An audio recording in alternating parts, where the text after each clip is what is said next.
All the urological cancers are silent killers. మెన్లో వచ్చే most common cancers, most of the క్యాన్సర్స్కి symptoms ఉండవండి. అన్నిటికంటే ముఖ్యమైన లక్షణం ఏంటంటే క్యాన్సర్ రావడానికి ఏమైనా జెనెటికల్గా కూడా కారణాలు ఉంటాయా? డెఫినెట్లీ.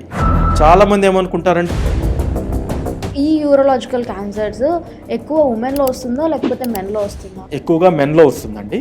అట్లా అని చెప్పి విమెన్లో రాదు అని కాదు. మల్టిపుల్ ఆర్గాన్స్కి క్యాన్సర్ సెల్స్ వచ్చే అంటే ఆ గడ్డలు వచ్చే ఛాన్స్ ఉంటుందా? Obesity, high blood sugar, high blood pressure, cholesterol, ఈ 4 కలిపి ఒకసారి క్యాన్సర్ డిటెక్ట్ అయ్యింది అని అంటే అది అసలు ఎలా బిహేవ్ చేస్తుంది? కరెక్ట్గా చెప్పాలంటే మన బాడీలో ఎవ్రీడే చాలా క్యాన్సర్ సెల్స్ పుట్టి చనిపోతూ ఉంటాయి. అవునా?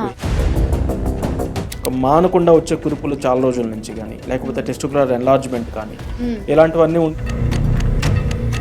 క్యాన్సర్ గడ్డ తీసేసి అండ్ ఆ ఆర్గాన్ కూడా రిమూవ్ చేసిన తర్వాత మళ్ళీ క్యాన్సర్ వచ్చే ఛాన్స్ ఉంటుందా?